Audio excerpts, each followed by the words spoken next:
Healthcare, the reality is they're just not being honest. The amount of money that actually is going towards people who are undocumented is such a small portion of the Medicaid cuts or the Affordable Care Act, if at all. And so we can argue that point, but the reality that even the vice president would acknowledge, that anyone who looks at the numbers will acknowledge, is 90 to 95% of the funding we're talking about is talking about funding for American citizens.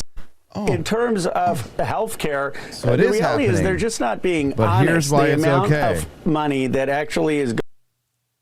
A lot of you have been talking tonight about these government health care plans that you've proposed in one form or another. This is a show of hands question, and hold them up for a moment so people can see. Raise your hand if your government plan would provide coverage for undocumented immigrants.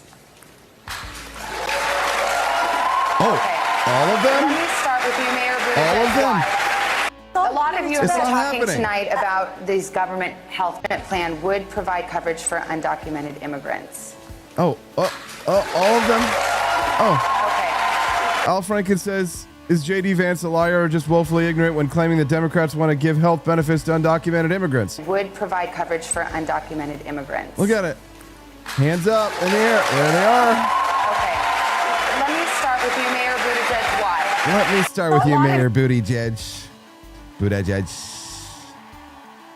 Good morning.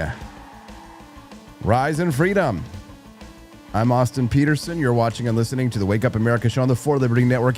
And I think Dad Bod Baboon is picking up what I've been laying down. He says, a small portion is still effing too much. Should be zero.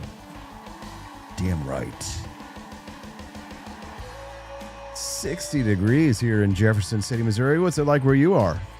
Welcome to the Wake Up America show. My smoking hot redheaded libertarian wifey. She's not on camera. Don't worry, Steffi. I forgot my. I don't have the wide shot on for you. I wouldn't do that to you. Thanks, baby. In her pajamas, handing me daddy his water. Thank you. Dun, dun, dun, dun. You're tuned into the Wake Up America show. I'm your liberty-loving host, Austin Peterson, broadcasting from the heartland of freedom, as you can see up there. Now, folks, if you went to the grocery store this week, I like to accompany my wife on such trips. You already know what the elites are lying about. They say that inflation is over. But have you seen the price of meat lately? Have you seen the price? I don't know if you go to the deli counter or do you buy the slimy meat slices from the prepackaged meat slices for your sandwiches in the back of the store, or do you go to the lunch counter, or do you go to the counter where you can get actual fresh meat that they slice up right there? In which case, if you've seen the price of food lately, it is just insane how much the prices have gone up. And our families are paying while Washington claps themselves on the back for fixing the economy. We're going to talk about why government propaganda does not match the grocery store reality on the Wake Up America show this morning. But it doesn't stop at the kitchen table. This week, federal officials revealed that nearly half, almost 50% of all immigrants in Minneapolis, Minnesota were tied to some kind of immigration fraud. Fake marriages, phony death certificates, scams running into the billions. And at the center of it all, a congresswoman who's made a career out of playing the victim card. Oh, yes, I think you know exactly who I'm going to say in all of this one. Can you guess before I play the clip? Can you guess which one is tied to a lot of this fraud, waste, and abuse that's going on out in Minneapolis, Minnesota? Can you get the idea that this is a white nation that needs to be preserved is a fascinatingly disgusting view, because this country is one for the many. So what if we took over Somalia, say, and drove out the local people and said the idea that this is a black Somali community is incredibly racist idea here.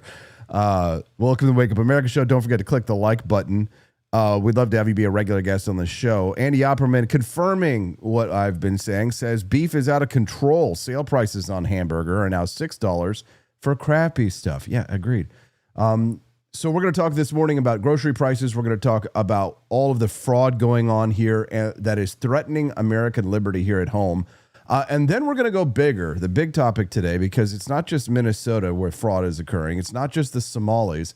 It's the oil-rich Gulf monarchy of Qatar buying on influence on the left and the right.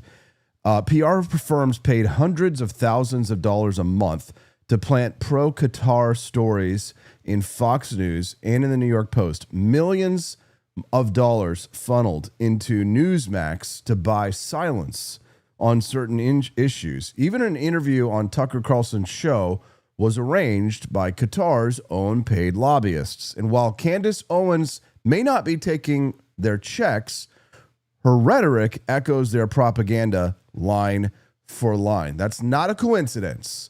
That is a tightly managed PR strategy, and it's the kind of thing that costs millions of dollars. At 8 o'clock this morning Central Time, Camelia Peterson is going to join me to break down just how deep that Qatar's influence runs in American politics and why the right is being played like a fiddle. She's got the receipts, and you're not going to want to miss it. So 8 o'clock this morning, we'll talk to Camelia Peterson about that.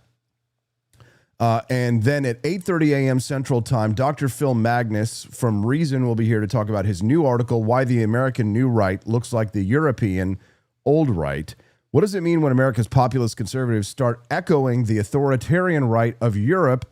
Spoiler, it's not liberty, and it's not good for our future. And then, ladies and gentlemen, may I have your attention, please? By Pirelli's Mrs. Lovett Meat Pies. Glorious and meat pies. God, that's good. That is delicious. 75. The first person that gets what that's from, that reference, and drops it in the Rumble comments this morning is going to win a gift certificate to the shop. I'm just saying. So breakfast theater this morning unlocks at $100. But if we hit $75 raised in Rumble rants or in purchases at the shop, that will unlock our bonus content today. The sombrero comes out this morning. Yeah, it's going to be a fantastic.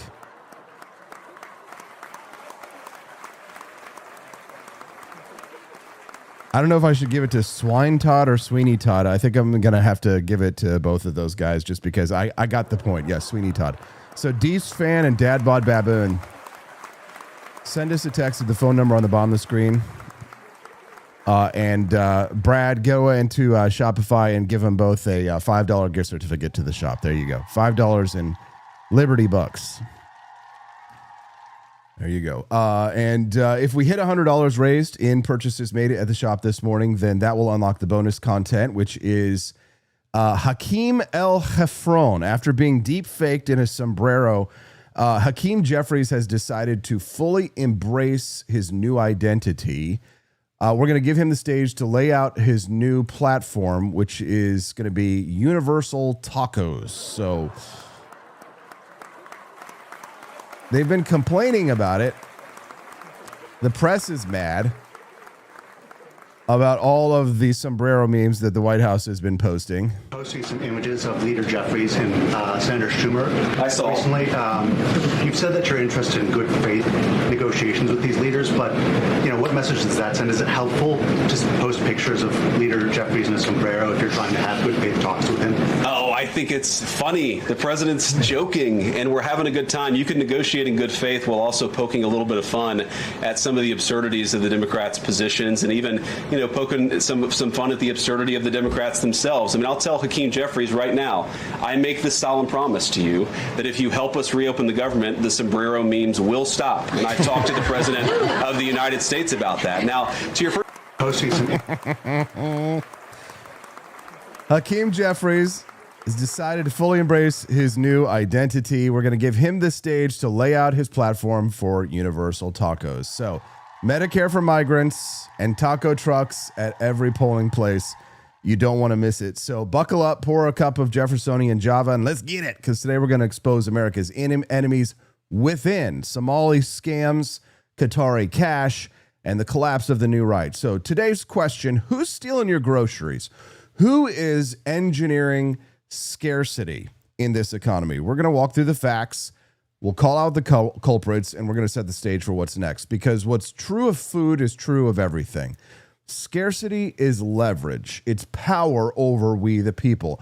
Hunger is a tool, and dependency is a weapon. So let's start with what we know. First, the numbers. According to the Bureau of Labor Statistics, good morning to Hal Dooley in the chat. He finally made it to a Rumble Live. Welcome, Hal.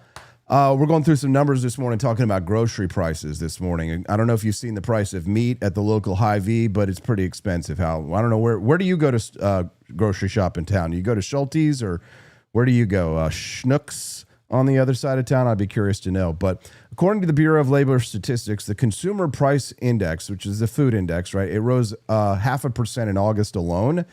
And the food at home index is up more than that.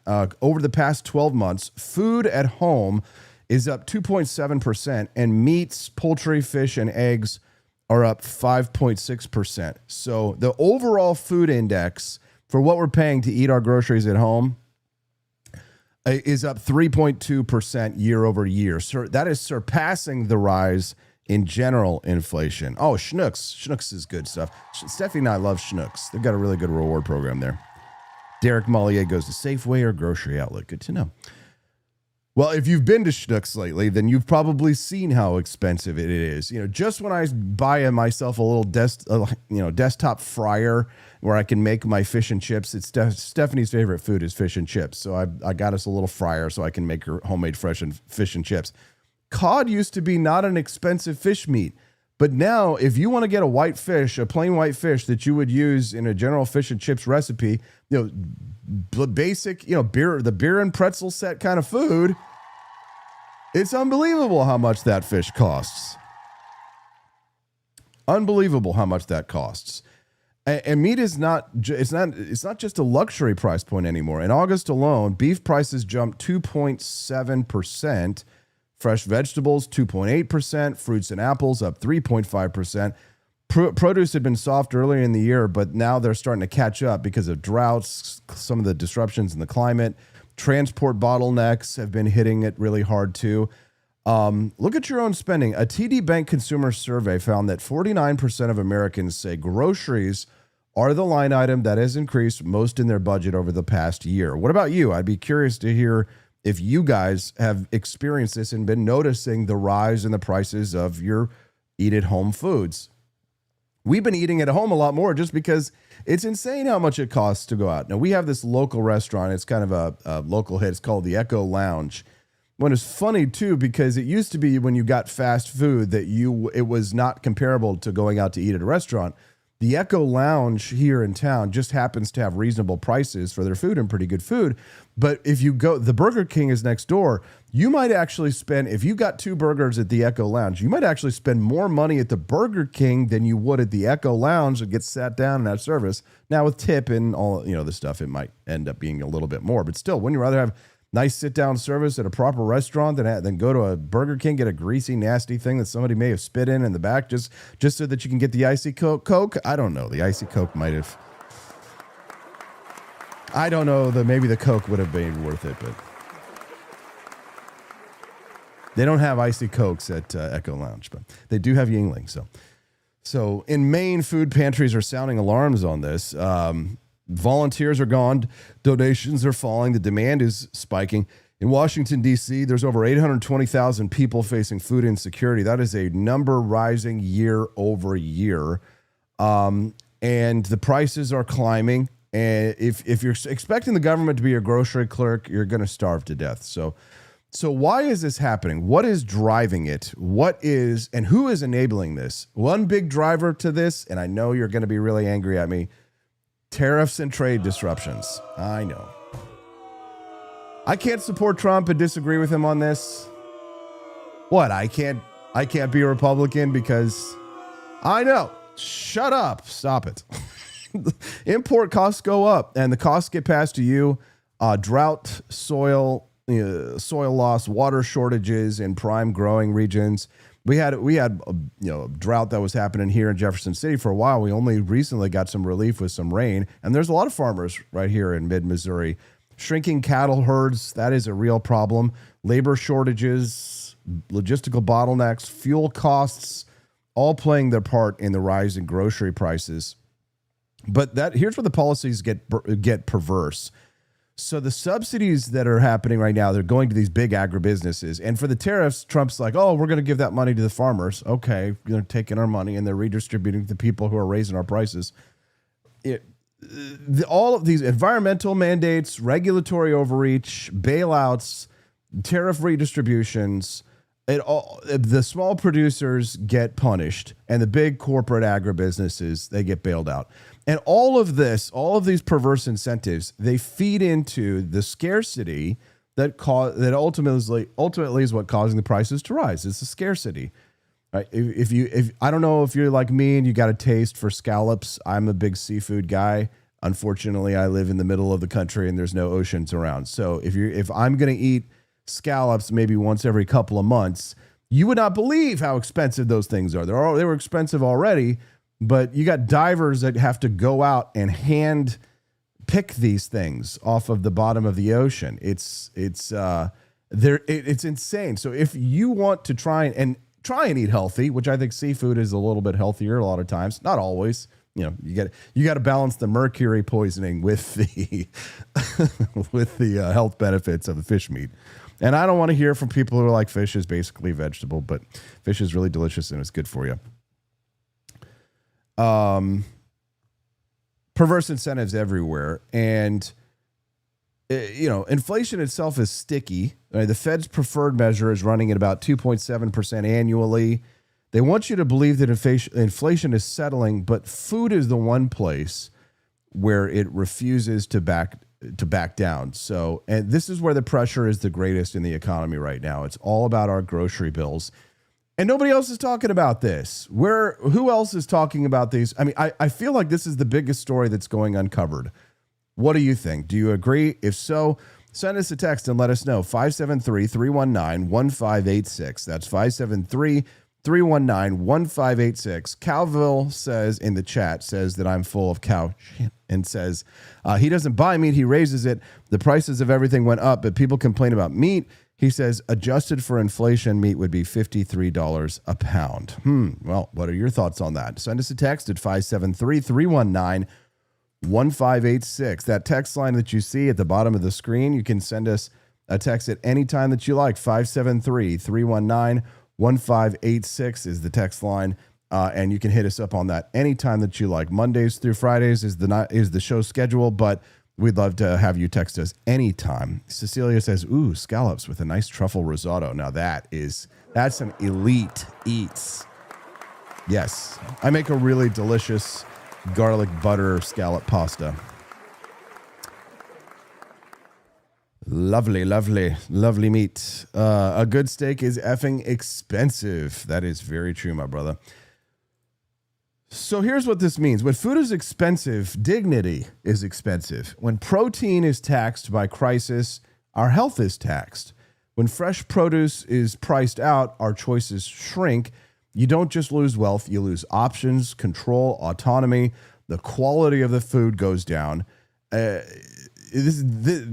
getting taxed for all of this. All of this is due to not just due to things that we have no control over, like droughts and climate issues, but the regulations, the tariffs, the price controls, the demand by corporate agribusinesses for the government to step in and inflate the prices so that they can get higher prices.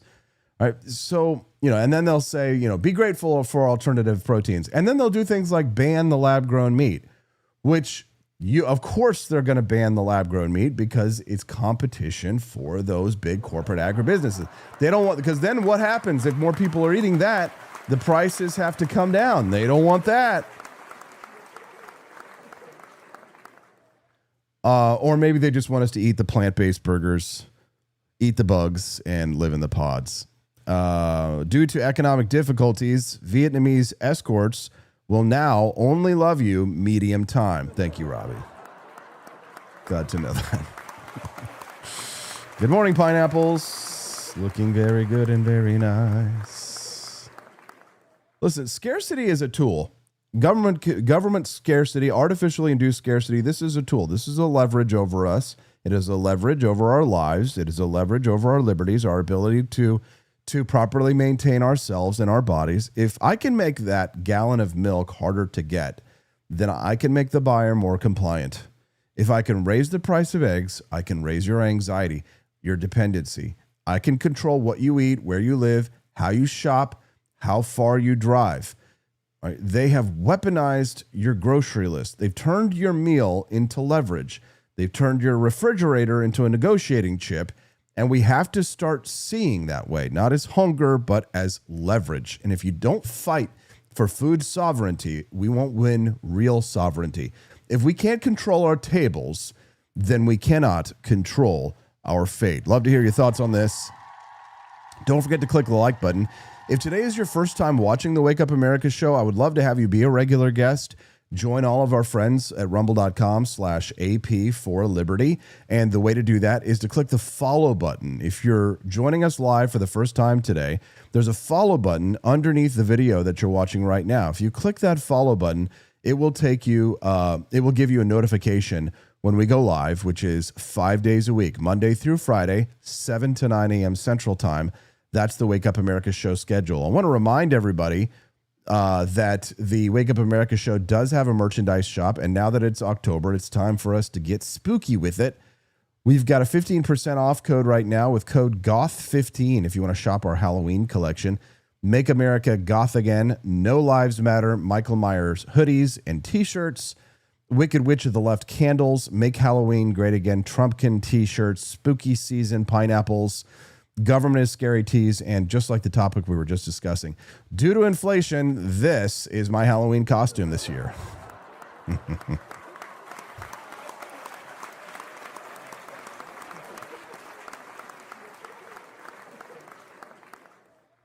So check it out over at the Grift Shop. The Grift Shop is what we call it, just for fun and funsies. We're not grifters, at least we don't think we are.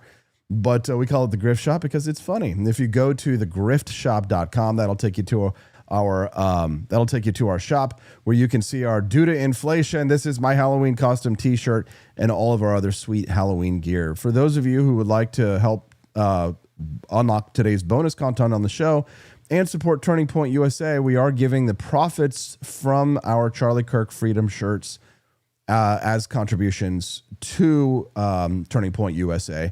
So head on over to the Grift Shop at thegriftshop.com. And if you get a Charlie Kirk Simply Freedom t-shirt, then the net profits from the Charlie Kirk merchandise will be donated to Turning Point USA. A lot of people really like the Freedom flag. We have this in a flag as well. So if you type in Freedom flag, then you'll be able to find it. People wanted to fly the Freedom flag, and that's really cool. That's fine with me. But some people like to wear it on the t-shirt, just like Charlie Kirk had it right before he passed away. So check it out, the number 4libertyshop.com. We'd be glad to have you be a regular guest on our show and support the show with your Rumble rants and your purchases at the Grift Shop at thegriftshop.com. All right, next topic. What do you say? So I promised you guys a course change. Here we go. Because while you're worrying about your steak and eggs, something else is happening that is far darker and far more treacherous at a civic level. So this week, federal investigators landed in Minneapolis what they called a large-scale sweep. And what they found in this sweep should alarm you, because nearly half of all of the immigrants in the greater Minneapolis area had committed some form of immigration fraud.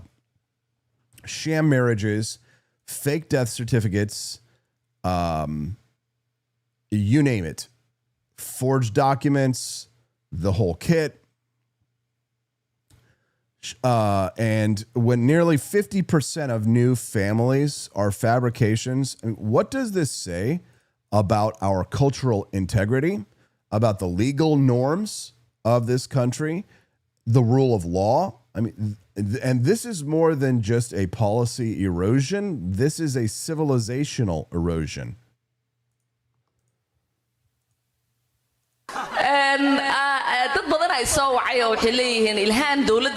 Many Somalians have personally called me to encourage me to speak to the U.S. government.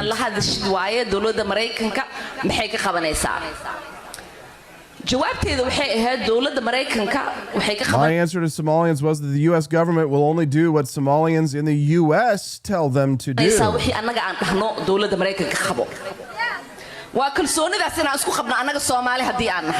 will do what we want and nothing else. They must follow our orders. And that is how we will safeguard the interest of Somalia. We Somalians must have the confidence in ourselves that we call the shots here in the U.S.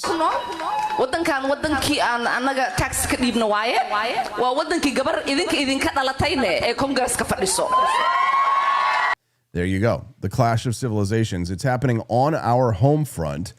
The domestic enemy of liberty is not always a foreign army. Sometimes it is radical Islam, radicalizing its diaspora, building cultural enclaves, demanding privileges under the pretenses of victimhood. But there is another enemy rising here domestically, here in the United States. Anti-Semitism, white supremacy, ideologies that claim victimhood while plotting violence. We're sandwiched between, we normal, regular, freedom-loving, liberty Americans, we are sandwiched between these two tides of radical identity politics. One that is supposedly underrepresented, one overrepresented, and both of them weaponized against our liberties. That this is a white nation that needs to be preserved is a fascinatingly disgusting view, because this country is one for the many. The idea. Interesting. So today we're going to go deep on these topics, right? We're going to map out the fraud and the infiltration that's happening in this country. Then we're going to show how that ties to influence that flows from abroad into the United States, the layers of money, the ideology, and the media power, because the enemy is both under your roof and behind your news feed. Stay with me. The next part begins now. So let's start with the news hook, right? Federal officials revealed that nearly half of all immigrants in Minneapolis were tied to some kind of immigration fraud. Sham marriages, fake death certificates, bizarre schemes going on, you name it. This is a systemic fraud operation happening in our country, running through an entire community. And guess, of course, who represents that district? Yes, none other than Ilhan Omar, the one who allegedly married her own brother in a similar scheme. All right. She's kind of the poster child of this fraud and this corruption, right? She's accused of marrying her brother to get him legal papers. These are the kinds of scams that are going on in this city all of the time. And it doesn't just stop there, right? You remember the Feeding Our Future fraud case that happened in Minnesota? Over $250 million were stolen during COVID-19. Much of this was tied to the Somali-run nonprofits. Prosecutors are still uncovering Medicaid fraud networks involving Somali perpetrators. The estimates of the fraud that's happening is running into the billions. So when we talk about the enemies of liberty in the United States, this isn't some faraway terror cell, right? This is happening right here under our noses in communities that are carved out as little Mogadishus right here inside America.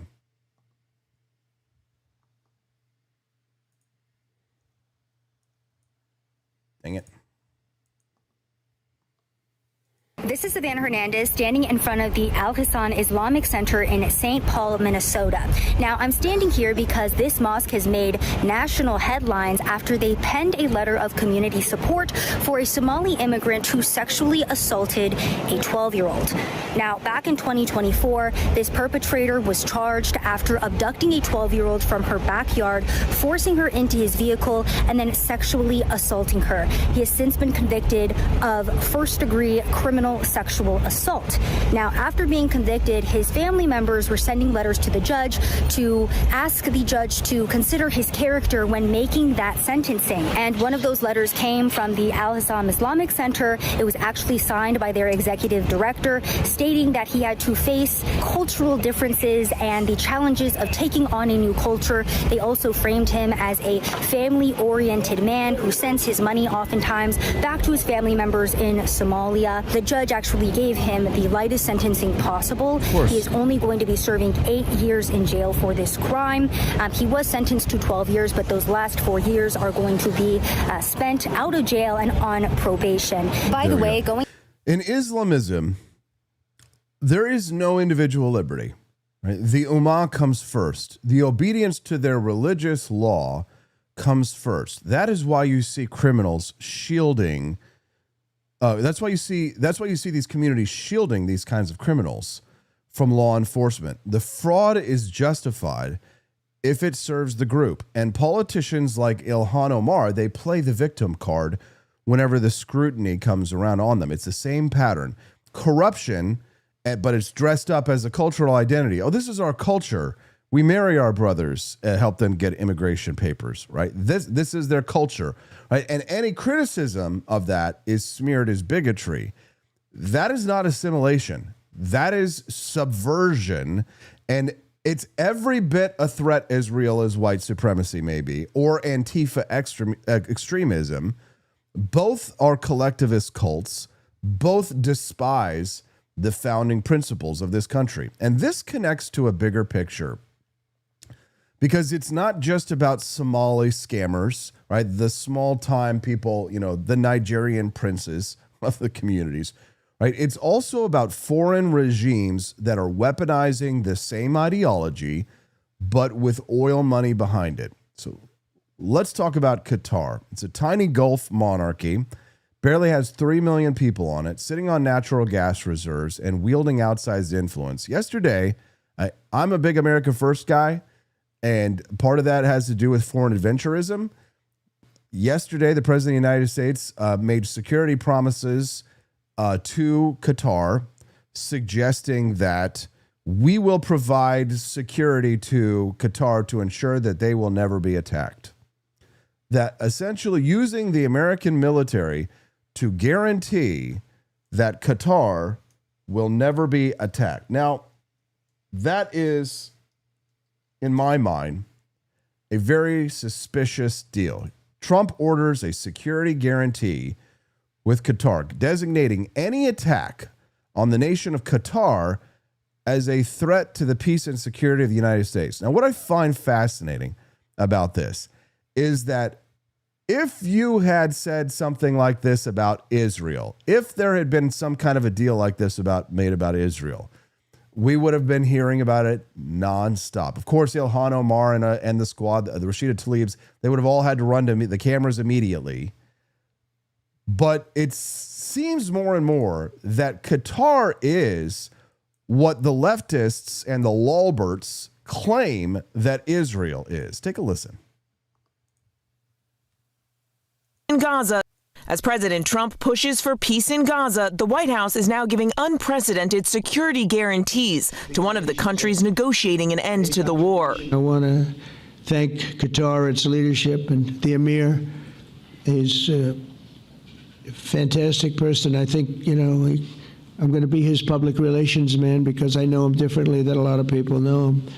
But he wants peace. Signing an executive order, Trump says any armed attack on Qatar will be considered a threat to the peace and security of the U.S., and saying the U.S. military might come to Qatar's defense. That in the event of an attack, the U.S. will take all lawful and appropriate measures, including diplomatic, economic, and, if necessary, military, to defend interests in the United States and the state of Qatar. Language that appears to give Qatar the same protection NATO allies get from the U.S., though the impact is unclear because Congress has not weighed in. It comes after Israel earlier this week expressed deep regret for striking targets inside Qatar, targeting Hamas leadership during hostage negotiations. Deep regret, my ass.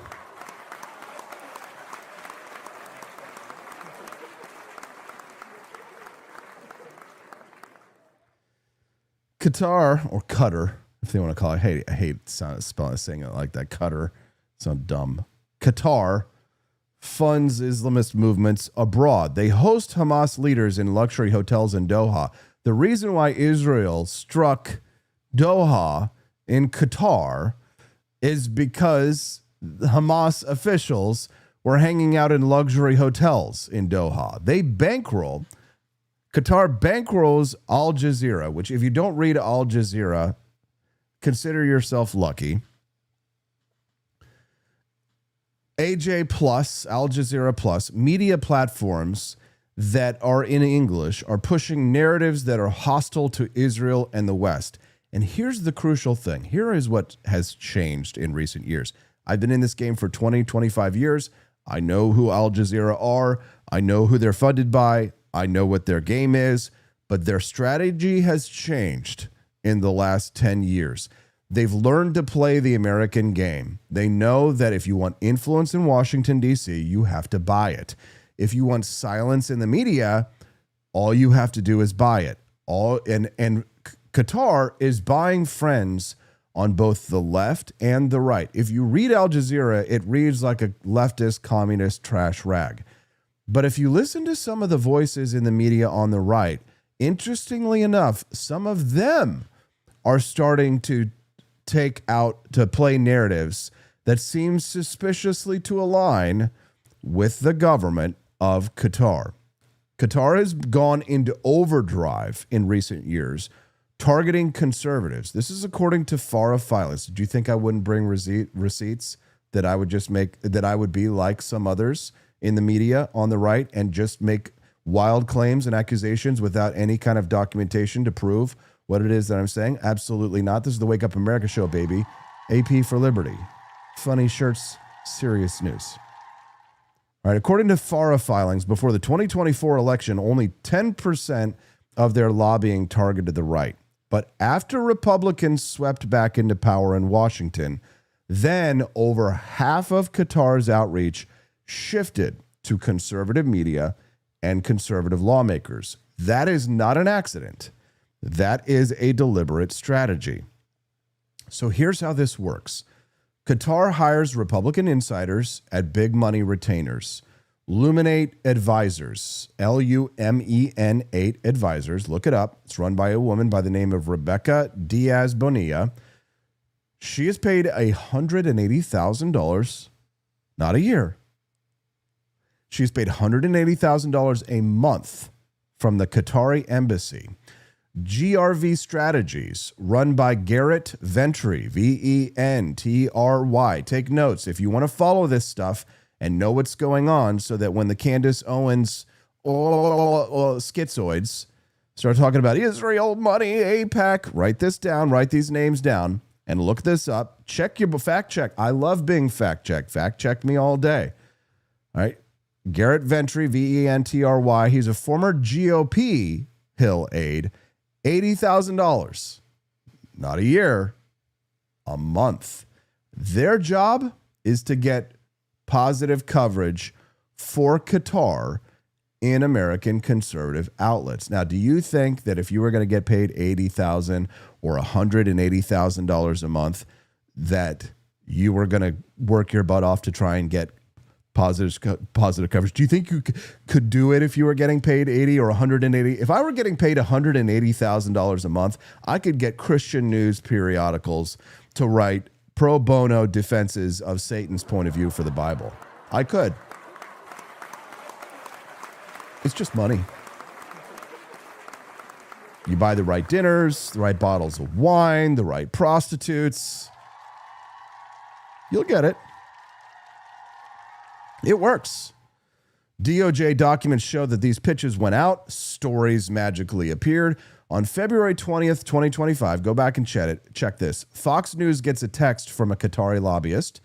3 days later, you can read on Fox News, Qatar stands firm against Iranian pressure, citing anonymous sources, of course, familiar with Qatar's plans. I wonder who the anonymous sources might be who are familiar with Qatar's plans. Couldn't be the people getting paid $180,000 or $80,000 a month from the embassy of Qatar, could it? No, right?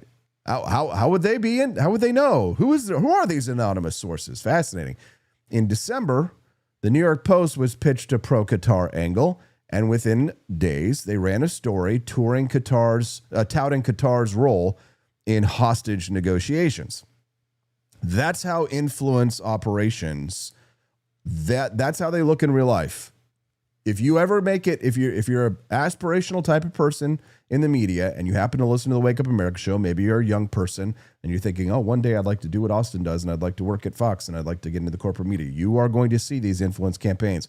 Perhaps you will be the target of influence campaigns. I have been the target of influence campaigns. People who want me to say certain things. Now, it can be a revolving door in the media between foreign actors trying to get paid. What do you think Russia Today did for all those years? You've heard me describe how the Russian influence operations worked with Russia Today. Do you think that those things aren't going on anymore? And do you think that Russia is the only country that spends money trying to influence politics and media here in the United States? No, it's happening. It is proliferated all across every news agency. These are influence operations, and it's not a briefcase full of cash and then you just write the story. It's about contracts, jobs, PR firms, right? And then it's a steady drip of narratives constantly coming out until Americans think, hey, maybe Qatar's not so bad, right? And it's not just story placement, right? Qatar has straight up bought a stake in the media. Listen to this. Reports show that a Qatari royal pumped $50 million into Newsmax. Fact check me. Look it up. And then what happens next? Reporters say they're told, don't touch Qatar, don't touch the migrant labor abuses, don't cover that story. That's not journalism. That's censorship by checkbook. And think about that. A monarchy that bans political parties, funds Islamist groups, shelters Hamas, now has editorial veto power over conservative media in the United States. Why? Because we sold it to them. Now let's talk about Tucker Carlson here, because in February of this year, Tucker Carlson sits down with Qatar's prime minister. Guess who booked that? Yes, Luminate Advisors, the PR firm that was paid $180,000 a month by Doha. What do we get from that? Did you see the interview? A softball interview titled War with Iran.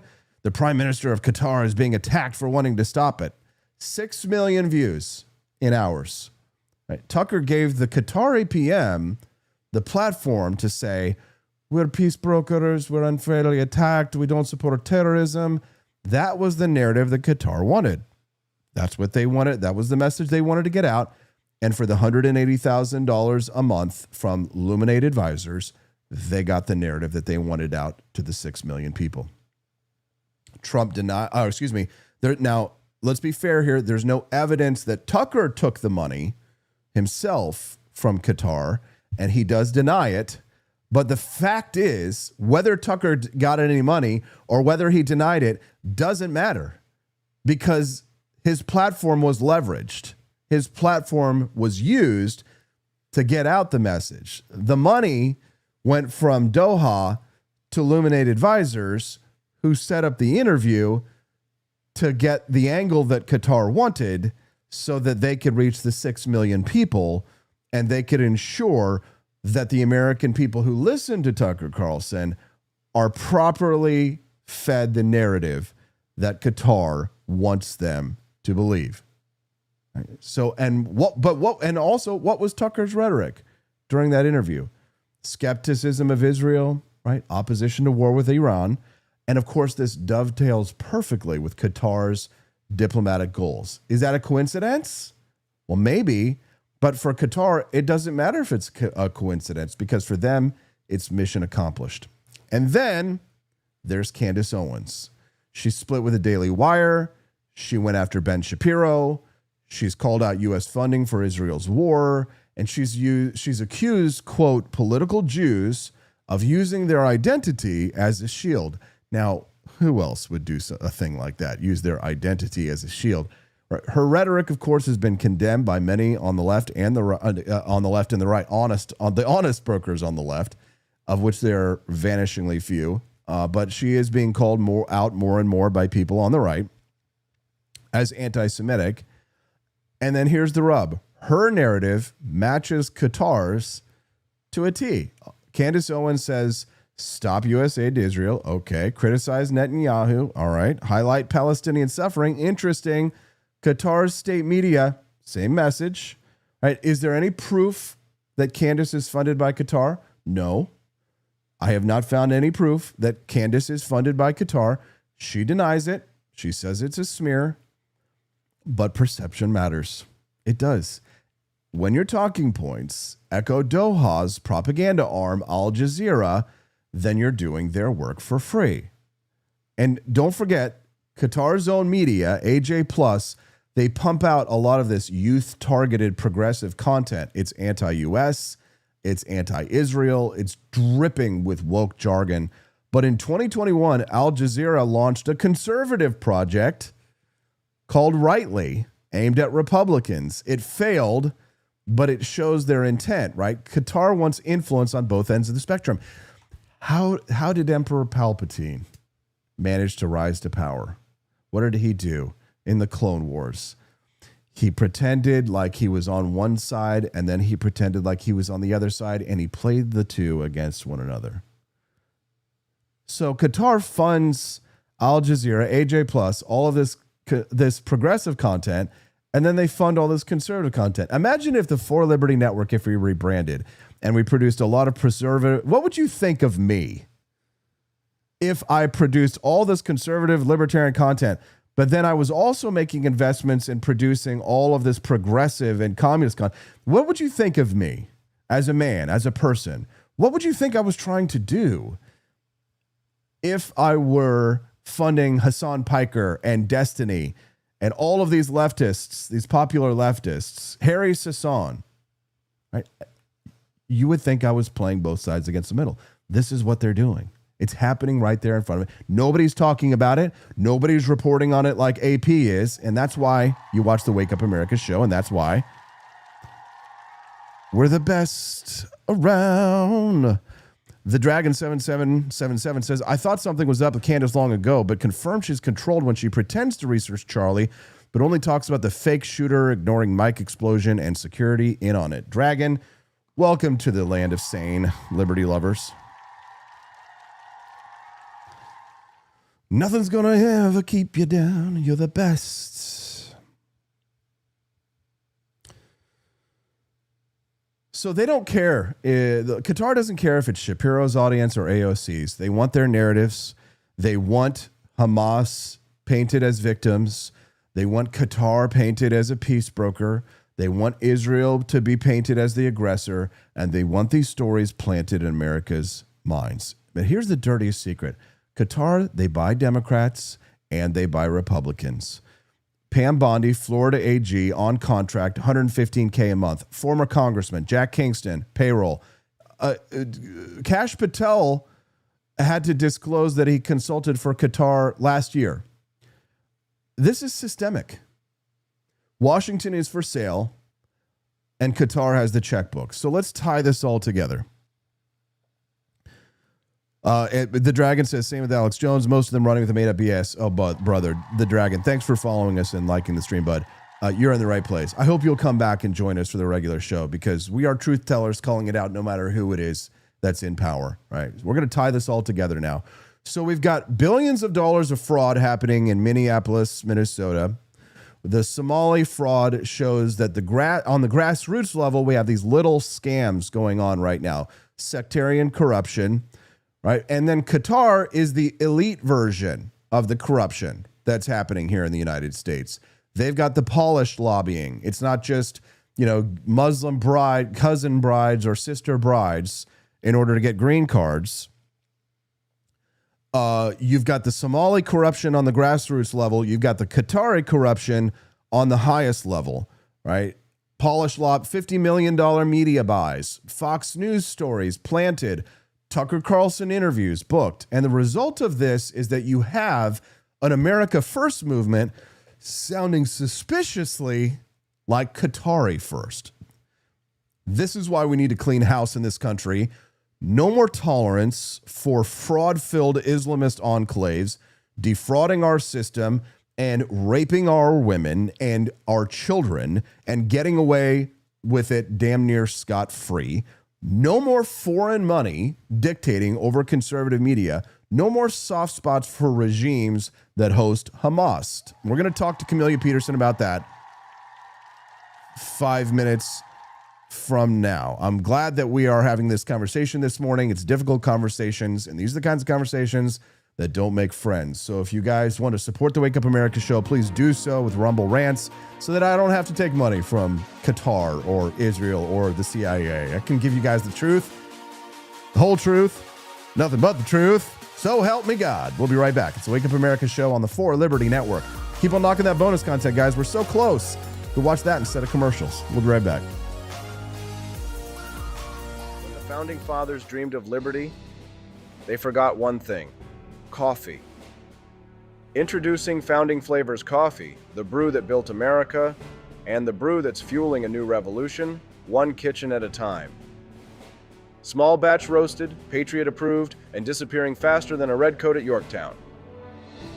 Don't get left behind, soldier. Real patriots are starting their mornings with Founding Flavors. And trust us, freedom tastes better with a fresh cup in your hand. Stop drinking those tyrant brews who take your money and don't support your values. Stocks are limited, demand is booming, and your morning deserves a taste of liberty.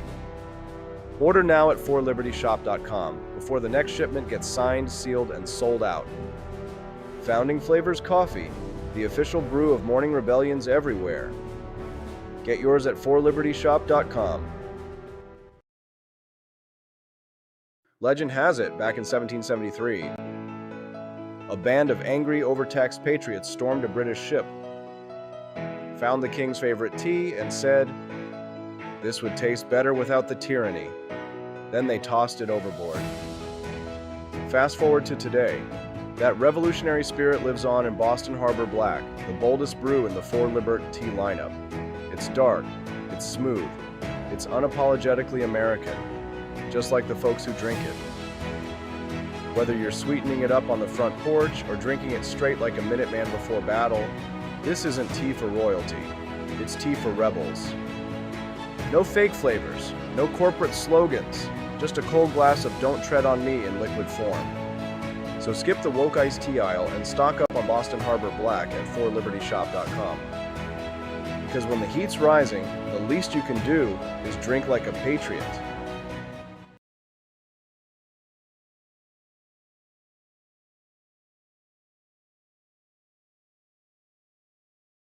Imagine bringing George Washington back to life.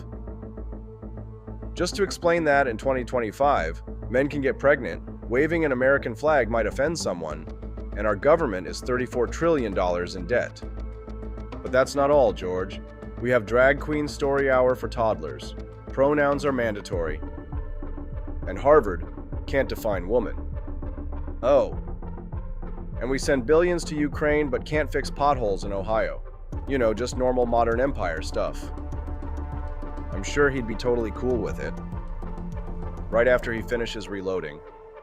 He didn't cross the Delaware for this nonsense, but you can carry on the fight with gear that would have made King George cry. Shop bold, shop free, shop 4libertyshop.com.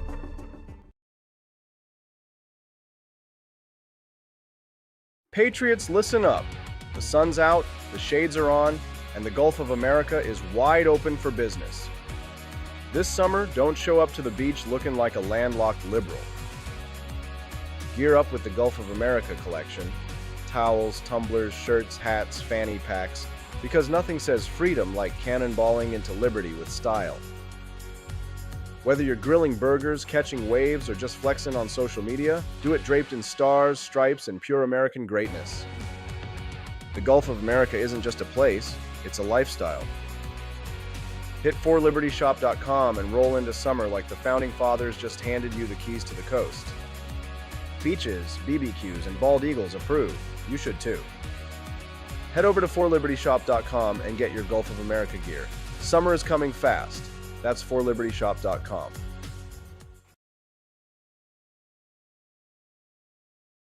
This summer isn't about sunscreen and safe spaces.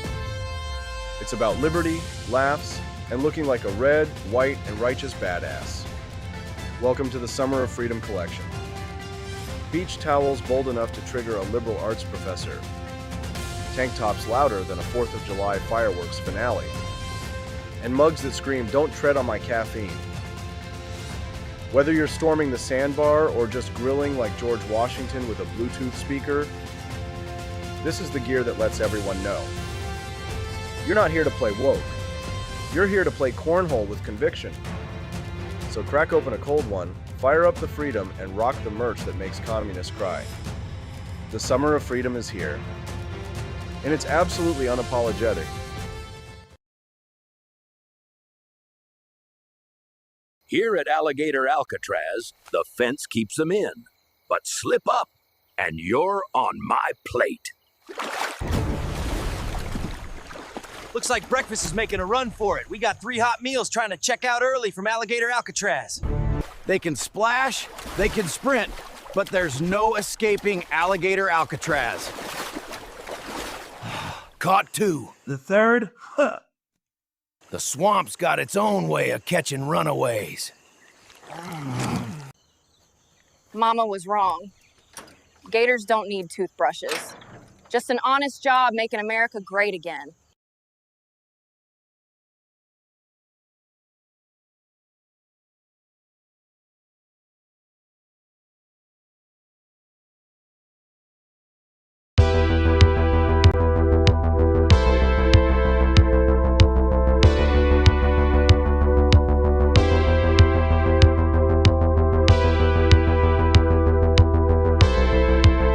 Are you tired of the strange radioactive effects of leftist culture?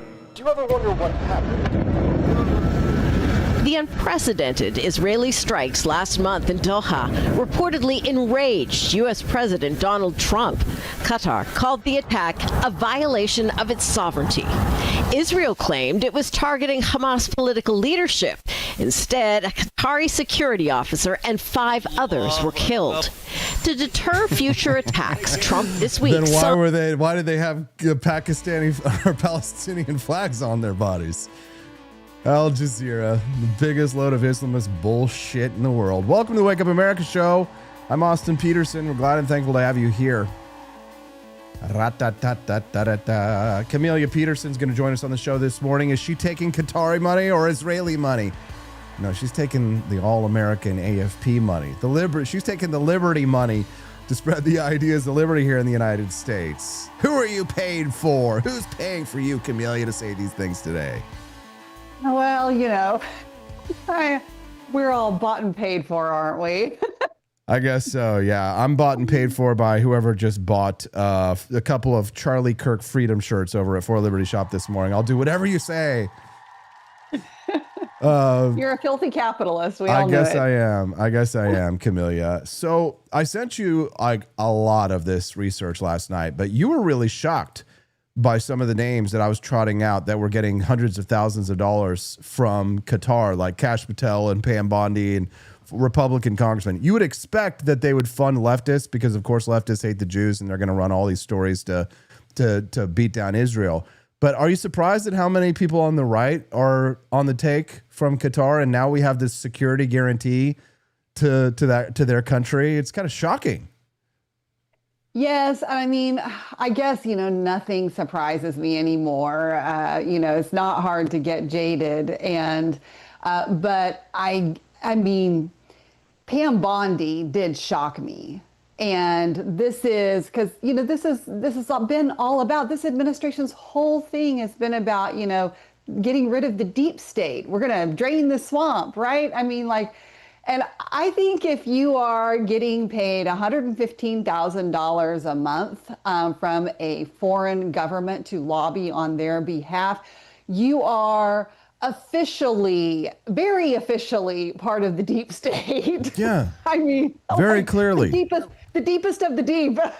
Yeah, the most deep of all deep states. But let's look at this from a high level, Camelia. And this is a difficult question, I understand.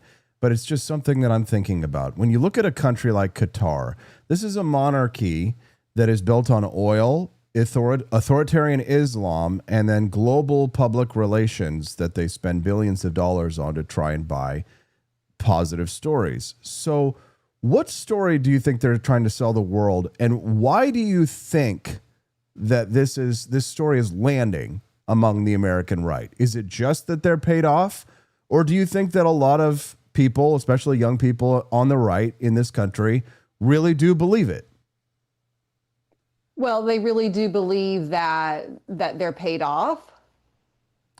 Well, or that they believe the Islamist line that Israel controls everything and has their hooks in the United States, and that everything we do, that AIPAC buys off congressmen, and that that Hamas are just these freedom fighters trying to defend themselves. The kind of bullshit you hear from Candace Owens, Tucker Carlson, Dave Smith, and others, that the United States and Israel are the oppressors. This is the myth that that we are the oppressors, and that the poor little Palestinians and the Qataris are just trying to defend themselves and their culture.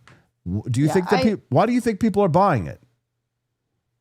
Well, I think they're buying it because I think a good job has been done on social media in terms of elevating that point of view and tugging on heartstrings to the point of, completely fabricated AI images. Like, people eat that stuff up. If it bleeds, it leads. And the same is true on social media as well. So it's not hard to build that narrative. And on the other hand, too, it's not that, there's nothing to draw for people to come to those assumptions from the other side either. I think the truth is always somewhere in the middle. It's not completely one thing or the other, because, I would never say that Israel has no part to play in what they're doing, because they are throwing, plenty of money around as well. And, I'm thinking about all this, and now I'm wondering, I was like, so are there any American influences like this in other governments? You know what I'm saying? There was for a long time. It was called Voice of America. But yes. listen to this. Again, here's the thing. People are like, well, why don't you talk about AIPAC? Why don't you talk with Jews? Well, first of all, shut the fuck up, because I hear nothing but that all day long. So we're going to counter your pretend counter narrative on this segment for a moment, and we're going to shoot inside the tent a little bit. Let me share with you this story, and you tell me if this shocks you at all, Camelia. A member of the Qatari royal family invested roughly $50 million in Newsmax. According to documents and representatives for the media company and the royal, the investment bolstered a key conservative media outlet at a time when Qatar was facing intense diplomatic pressure from its neighbors and seeking allies in the United States. Did you know that Newsmax got $50 million from Qatar? Yeah, I mean, that's surprising, I guess. I don't know. Well, I mean, yes, I would say so. I could understand the strategy, from Qatar as far as investing in conservative institutions in the United States and in conservatives themselves in the government, because they have, they are playing all of the angles here. And it's amazing to me. And honestly, I've thought this way about, like Saudi Arabia too, especially after 9/11. And we do seem to cow so much to them, and also to, countries like Qatar. And why? Because, first of all, the thing is that, we're energy dependent on them. Well, I thought the idea was that we were supposed to be becoming energy independent, so that it removes that kind of influence and being beholden and locked into an agreement with these type of people. And then, we've got military bases there. Okay, well, I'm not going to say that I understand everything that there is about, foreign relations and, that all of those politics that are involved in there. It's incredibly complex. And I understand that you have to, make deals and keep allies. And it's a complicated process. However, I think if you don't have any lines at all, and you are chummy with someone who is a significant supporter of terrorists, where are we even? And especially for conservatives to be in that boat too. And, I think probably Qatar has their own motivations for trying to turn, Americans against Israel. And I just think, But why do you think that some on the right are susceptible to it, right? You would think that most Americans would look at Islam and look at terrorist supporting monarchies in the Middle East with a form of suspicion. Instead, they seem to be welcoming them with open arms. Why do you think that is? Is it just money? I think it's this mentality too of all or nothing. You have to pick a side. You have to be on one side or the other. You can't say no to both, right? And I do think that we are seeing culturally, we are seeing this pendulum swing away from Israeli support, because I just think there are a lot of, like Gen Z kids these days who they grew up hearing that we would do anything for Israel, because there was very much that religious element to it too. So it didn't matter, like a lot of what we grew up hearing was that it didn't matter if it made, strategic sense for the United States. What mattered is that this was a religious imperative, that, we defend them at all costs. So I think that what we're seeing is like a pushback against that, because And it seems like there's no middle ground on these things. So people just kind of tend towards going to the opposite extreme. So now like everything is bad, and like they attribute all of these crazy things, to Israel that don't make any sense. And so it just is, and that's what gets heard. Like that's what gets people attention on social media. It's why Candace Owens, it's why, Elijah, what's his last name? I can't remember. He's in Australia now.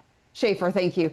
That's why people like that get attention, is because it's, it's inflammatory and controversial, and it gets attention. Yeah. Do you think that there's a spiritual element to this, that more than just kind of the money and the influence, but do you think that there's kind of a deeper ideological alignment? Is there an appeal to the Qatari model, right? Strong men, top-down control, traditionalism that actually seduces a part of the American right?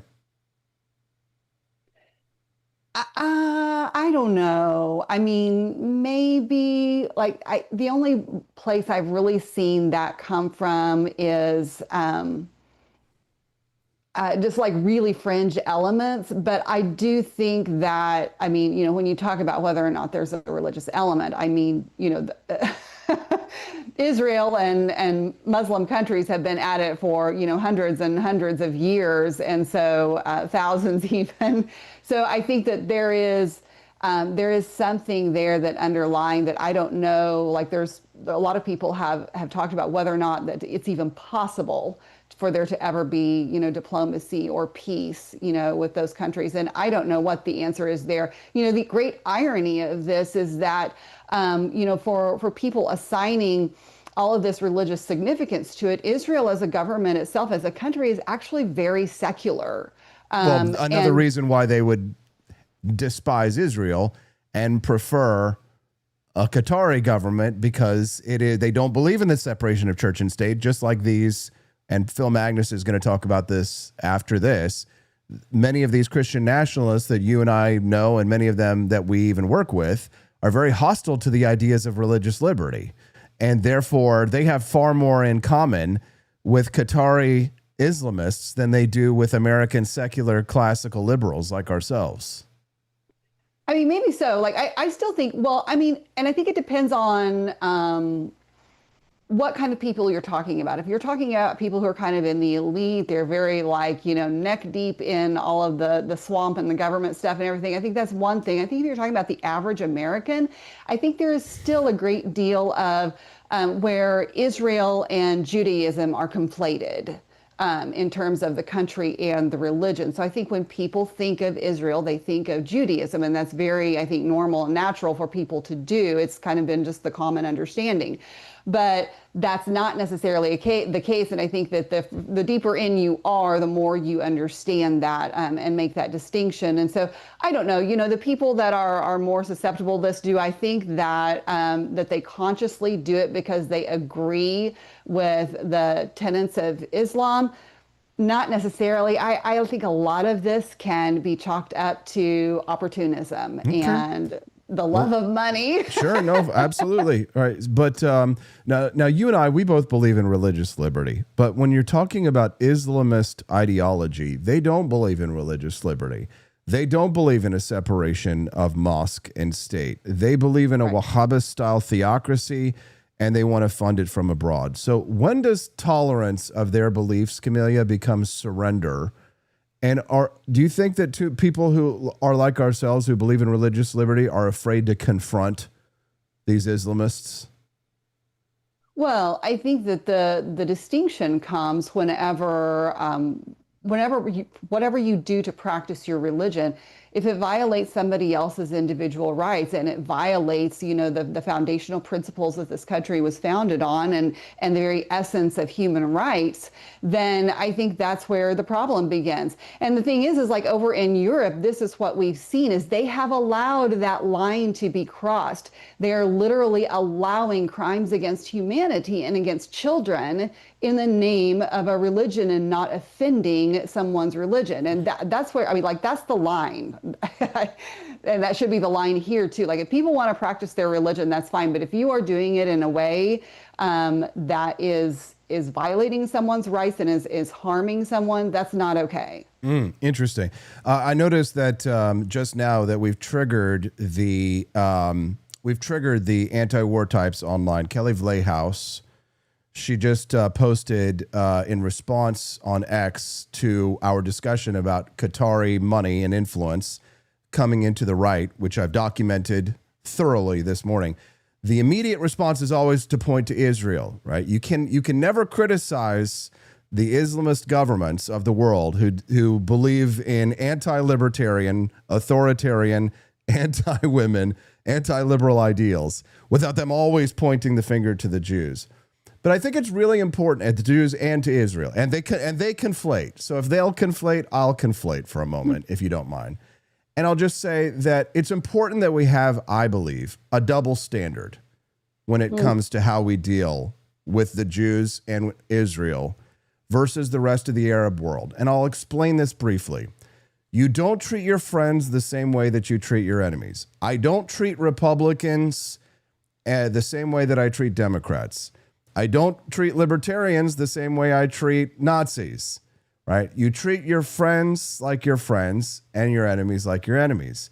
And the difference between the Jews and Israel and Qatar is that Israel is a Western country with traditions much closer aligned to American traditions and closer ties to libertarian traditions. So I don't treat them the same. It's not the same. I can say that I don't agree with funding Israel or sending, more weapons, or if they're going to get weapons from us, they should have to buy them, not just give them away from the American taxpayer dollars. But I'm not going to conflate Qatar and any kind of influence campaign from Qatar or Israel. It's not the same thing because one is our friend and the other is our enemy. And I think it is important to make that friend-enemy distinction, which is what we're going to talk to Phil Magnus about right after Camelia Peterson. Yeah, okay. The whole treat your friends different than your enemies. I was looking, by the way, a while back after you were bringing this up again, for context on that. And there's not really great context from Morton Blackwell on that. This list of principles that he made, right? The rules. You read it. Oh, yeah, sure. Oh, good. Yeah, and I've seen that before. Yeah, so I've read the list. And the thing is that list is made up. It's not original. Like all of those things that are on there are not necessarily things that are original to him, but they are, they are things that principles that you can operate by for success in this. And so, there are a lot of, long held, ancient ideas. He draws from a lot of different, places for this. So I don't know that treating your friends differently than you treat your enemies necessarily applies to whether or not you change your principles on how you operate with one or the other. But I do think that, in terms of we do have a lot of double standards, and I think a lot of people are seeing this and are frustrated by it because, something that you hear that we've heard a lot of talk about here in Missouri at the state level over the last couple of years has been foreign influence in ballot measures, whether it's outside of the state, whether it's outside of the country, foreign influence in elections. And so there's a lot of this Everybody's worried discussion. about China here in the United States. Sure. China, Well, China, okay, China. right. And So, we treat China like an enemy. Right. So I guess the question is, Like the it's Qataris. if you're if you're not gonna like foreign influence, then maybe it should be that there should be no foreign influence in our country. I agree. Why do we agree. allow any foreign lobbying? I agree. But we don't live in a libertarian fantasy land or a utopia. And non-intervention has to go both ways because we do it all the time. We have influence campaigns, operations running around the rest of the world all the time. I think the reality is, if you want to be a hard-nosed realist on this, Camellia, is to accept that we can say that what you just said is absolutely true, and it is the ideal, and it is also a bullshit that will never happen. And therefore, it's probably important for us to recognize and make a distinction between who are our friends and who are our enemies. And our friends are the people who stand up for the ideals, or at least as closely as possible to the ideals and principles that we espouse. Sure. Individualism, individual liberty, constitutionalism, a government of, by, and for the people, a government that has a separation of church and state. And foreign nations that adhere closely to those ideals, I would say, are our allies. And foreign nations that don't, that have the opposite views, China, Qatar, Hamas in Palestine, in Gaza, those are our enemies. Should be really easy to understand. Yeah, I don't disagree with that. I think that where a lot of people have trouble now with what is happening, and when you talk about Israel influence versus, Muslim country influence, a lot of people, I think, feel like the United States is being used as in the middle of that fight that goes on over there, right? Sure. And I think that's what people push back at, and they don't like. It's not that they disagree that we share some of the same fundamental values, but it's the idea that we are used in their own fight, and if they are, and whether or not they are doing things in a way that is a violation of human rights or whatever. It's so difficult to parse through so many of those things. But I think that especially now more than ever, and on the right, they want to see they're tired of seeing our government be susceptible to those influences, and I think they're looking for our government to show that they have the upper hand in this, and that they will not bend and sway to every time one of these governments says jump, or that we're not getting $115,000 a month to lobby for them, and you're in one of the highest offices in our country. Like, those things I think are understandably truly disturbing to the American people. And it just is, I don't know, did we keep the Qatari jet that was, they were supposedly gifting? I couldn't remember if it actually. There's another example of what we're talking about this morning. Imagine if Israel donated a jet and the president of the United States got it. Do you realize how mad so many people would be? Yeah, right? no, I will say, it has been, even over the last several decades, it's been baffling how the discrepancy between the two, right? How we're just okay with accepting things from people who are not our friends. They will turn on us and they will undermine us when it suits their purposes. Yep. But it is a mess, Camellia, and that's why I trust no one. I don't care if it's the current administration. I trust no one is the wise decision, except for me, your friend. Yeah, mostly. Hey, I just ordered some lederhosen for Oktoberfest. I hope I hope Felicity's going to make it this year, and we'll bring some friends. Is there anything else that you want to share with our audience before we let you go?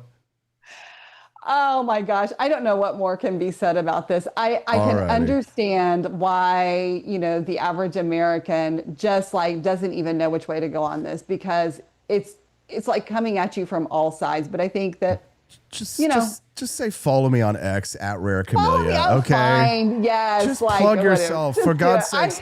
The Qataris aren't giving you any money. So for the love of God, yeah. So you might as well get it from Elon Musk. He's an American, but he's an immigrant. So when you don't know what else to do, focus on your state level politics. There's my words of wisdom. See you next week. Bye, Camellia. Have a great day, everyone. Thanks very much. All right. So I'm not getting Qatari money, but I am getting Crypto.com money. I love talking about Crypto.com because I've always been a big believer in cryptocurrency. As you can see from my hat, cryptocurrency is no longer an emerging technology. This is a technology that is here and it's here to stay. The Trump Media Group just inked a massive $6.4 billion deal with Crypto.com, and they're teaming up to scoop up $6.4 billion in CRO, the powerhouse token that fuels fast, low-fee DeFi, staking rewards and real-world perks like cashback on your spends to launch America's first CRO treasury is what they're calling it. And when it's done, the new company will be the biggest CRO holder out there. If you want to get in on that action, head to Crypto.com today and grab some CRO. Let's make crypto great again. Thank you very much to Crypto.com and to Rumble. Now, who funds Austin? Now you know. Crypto.com and Rumble.com. Thanks, guys, for all your donations. You've made me a very happy man. Keep me off that Qatari and that Israeli teat. You make the observation in your book, and you say that you have said it many times when you were president of the United States, that no president is ever going to desert Israel, right? Correct. I put it more bluntly. I said, as I told congressional leaders during the 1973 Yom Kippur War, no American president will let Israel go down the tube. All right. Democrat or Republican, it's not an issue. That is stated fairly categorically, and yet in your book you make it clear at the same time that Israel really is not of any enormous strategic value to the United States anymore. That's correct. So why then would the United States continue to burden itself with huge loans, in some cases outright grants, to the Israelis, jeopardize possibly young American fighting men, when there is no strategic value involved, or little strategic Because the United States is concerned by more than strategic values. That's maybe a weakness, but it's the way we are.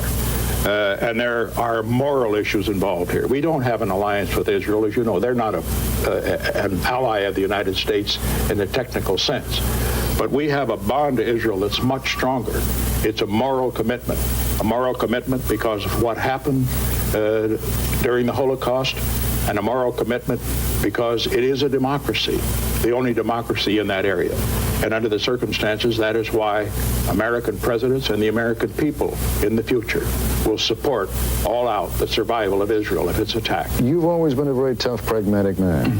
And I just wonder if you were the president of Israel and you heard Richard Nixon talking that way, or for that matter, heard any sitting American president talk that way, and say, but there's really no strategic value anymore, how much faith would you place in that kind of a moral commitment if push really came to shove? If I were the president of Israel, I put a great deal of faith in it because of the track record of the United States, and also because he would know that that is the way the American people are. There is no doubt whatever of our commitment to Israel. Interesting. I've been reading a lot more Richard Nixon lately, I'll tell you, and I bet you he would have changed his mind as a ruthless pragmatist. He would have changed his mind, noting the new influences and the new dangers that are faced by the United States. That was a Cold War, Richard Nixon, and the Cold War is now over. We're in a completely new situation. Bonus content is unlocked. Enjoy it. Thank you for unlocking it. We will be right back with Phil Magnus to talk about other domestic enemies within on the Wake Up America show and the For Liberty Network. Don't go away. Milton Friedman liked to quip that there's nothing more permanent than a temporary government program.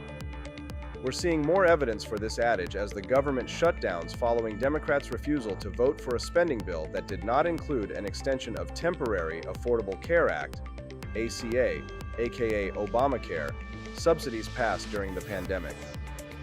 Those enhanced subsidies were passed as a temporary measure as part of the $1.9 trillion American Rescue Plan Act in March 2021, and then extended through the end of 2025 by the so-called Inflation Reduction Act, IRA. Obamacare always provided subsidies for individuals to purchase insurance plans on ACA marketplaces set up by the law. The 2021 Act passed enhanced subsidies, eliminated the income eligibility caps for those subsidies, and also made them more generous for current recipients. Making these subsidies permanent would not be cheap. The Congressional Budget Office estimates that it would cost $340 billion a year. On the flip side, letting the tax credits expire would result in about 1.6 million higher income earners losing subsidies completely. Millions more would continue receiving a smaller subsidy and see their premiums rise as a result. With their sunsetting deadline approaching and their votes necessary in the Senate to pass a spending bill, Democrats attempted to use what leverage they had to pass a more permanent extension of the temporary subsidies. Republicans were not inherently opposed to extending four-year-old temporary subsidies, with some GOP lawmakers proposing to extend them by at least 1 year. But Republican leadership in the Senate insisted on funding the government first and then negotiating on healthcare subsidies. With the federal government partially shuttered for the time being, both parties are now rolling out their well-worn attack lines. Democrats complain Republicans are trying to take away people's health care. Republicans say Democrats are trying to give health care to illegal immigrations. That the expiration of temporary ACA tax credits resulted in a government shutdown shouldn't surprise anyone, says Michael Cannon, Director of Health Policy Studies at the Cato Institute. The fact that the temporary subsidies create a phony crisis every couple of years when they expire, from a political perspective, is a feature, not a bug. This is how spending grows, he says. Democrats are particularly insistent on preserving subsidies that were pitched as a temporary COVID measure because they help hide the costs of Obamacare, he says. The 2010 law required health insurance companies to cover certain essential health benefits. It also forbade them from refusing to cover or charging higher premiums to people with more expensive medical conditions. The twin effect of these mandates has been to raise premiums generally, particularly for healthier people. G.E. Bay, a professor of accounting and health policy at Johns Hopkins University, notes in the Wall Street Journal that premiums have increased 80% since 2014 when the ACA went fully into effect.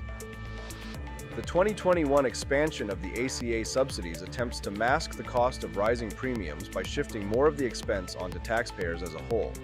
Those expanded subsidies have been successful at reducing the cost of ACA individual plans, for policyholders at least, if not for taxpayers.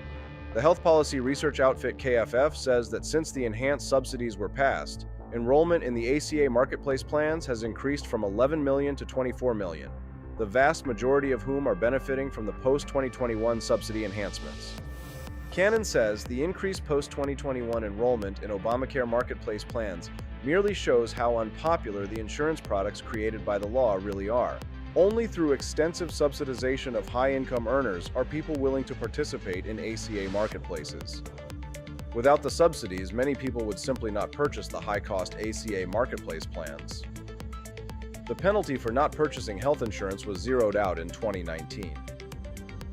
The CBO says extending the subsidies will lead to nearly 3.8 million more insured people by 2035. KFF estimates that ACA marketplace premiums would more than double if the expanded subsidies were allowed to lapse.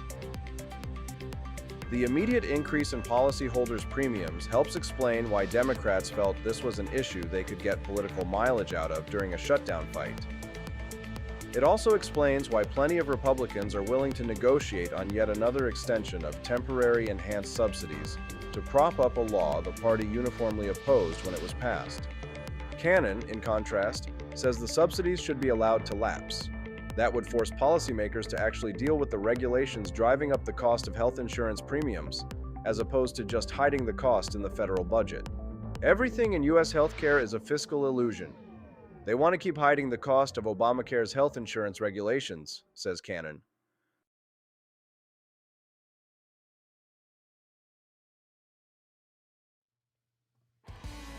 Welcome back to the Wake Up America show. Thank you so much for hanging out with us. I hope you enjoyed the bonus content. That first phase of the bonus content that you unlocked was the mini documentary that you just saw. You will unlock a second phase of the bonus content if looks like all we have to do is raise 15 more bucks. So if you do that, then I don't have to take any Qatari money. to tell you the next part. You'll hear from the the minority leader, Hakeem Jeffries of the House of Representatives, who is embracing the sombrero. He will be joining us live on the Wake Up America show, but we had to make a $100 campaign donation. So 15 more bucks will unlock that, and we'll be very grateful for you for unlocking our bonus content, Breakfast Theater. All right, so far this morning, we've taken you from the grocery store to Minneapolis, from food inflation to immigration fraud, stolen subsidies to foreign propaganda, and we've watched as ideology, not just incompetence, has eaten away at American trust. And in the last segment, Camelia Peterson, she helped us kind of peel back the spiritual and symbolic layers of that decay, how regimes like Qatar are not just buying politicians, but they're trying to reshape our American identity.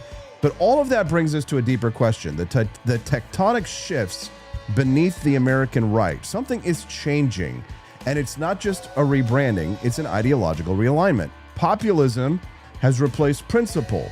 The culture war has replaced the Constitution, and where we once saw a classically liberal movement grounded in natural rights, economic freedom, and individual liberty, we're now watching us drift towards something more rigid, more nationalist, and at times more authoritarian. So is the American new right starting to look more like the European old right? What does that mean? What are the risks? Joining me now is the author of a fantastic piece over at Reason Magazine, economist and historian, Dr. Phil Magnus, who's been tracking this ideological shift. Dr. Magnus, great to have you back. Happy to be here. So let's start with the central thesis of your article. You argue that the American new right is increasingly echoing the European old right. Can you define what that means for our audience? Who was the American old right, and how are we starting to see these patterns again today? Right. So I'm referring to the European old right, and not in a good sense. These are throwbacks to what we consider the early 20th century monarchist and then later totalitarian regimes. It's a brand of conservatism that views the central state power as the organizing principle of society rather than individual liberty. So I contrast that with something like the U.S. Madisonian constitutional system, which again is very wary of state power. It views the president as something that you should not concentrate all the authority of the government in. And in fact, you keep them in check with checks and balances from the other branches. Well, the new right has turned to a more European model that views the executive as the embodiment of the national state. And in so doing, the executive is perceived as someone who has vast emergency powers. You know, we've already seen arguments for that under President Trump for tariffs and military strikes and all sorts of other things. But the idea is that the leader of the country has the judgment and decision-making rights to exercise authority on behalf of the state, and does so in emergency situations like no other branch. And therefore, checks upon him are actually an impediment to the survival of that state. Now, Dr. Phil, the traditionally American conservatism, at least post-World War II, is built around ideas like limited government, individual rights, free enterprise. But the new right seems more interested in hierarchy, order, national greatness. Where did that shift begin in your view? Well, you start to see it crop up after 9/11. There are flexes of emergency power by the George W. Bush administration, the idea that the president has to act decisively to rein in terrorism. And, this is kind of like letting the genie out of the bottle, because then everything after that is an emergency, whether it's the financial crisis in 2008, 2009, whether it's COVID in 2020. It's this notion that the basic mechanisms of our usual constitutional system, checks and balances, you debate bills through Congress, then they're signed by the president and reviewed by the court, that this is too slow, too clunky to meet the exigencies of the moment. Therefore, you need the executive to be empowered with emergency decrees to meet whatever the crisis of the moment happens to be. And you start seeing conservatism embrace that. And ironically, even though they're, I call the new right today is very skeptical of the Bush years, so the origin point of this, but they fully embrace this notion of centralized executive power as flexing on behalf of America, flexing on behalf of the nation, and doing what's supposedly necessary at the moment to ensure that nation's, they even talk about an apocalyptic sense, like ensure that nation's survival. And this really goes back to some theories that were investigated and developed in the early 20th century, and particularly in Germany. So one of the figures I write about is this jurist by the name of Carl Schmitt. And he's fairly obscure in mainstream circles. But the short version of it, he was a primary legal philosopher of the Third Reich. He was an advisor to Hitler's government, wrote several of the legal arguments and orders in the early 1930s that allowed the Third Reich to establish itself and topple essentially the Weimar Constitution that preceded it, removed the checks and balances on the Reich Chancellor, which became the Fuhrer. So it's a very odd sense that, we have elements of the new right that are very favorably looking back upon the work of Carl Schmitt and bringing this in as if it's like a new basis for American conservatism.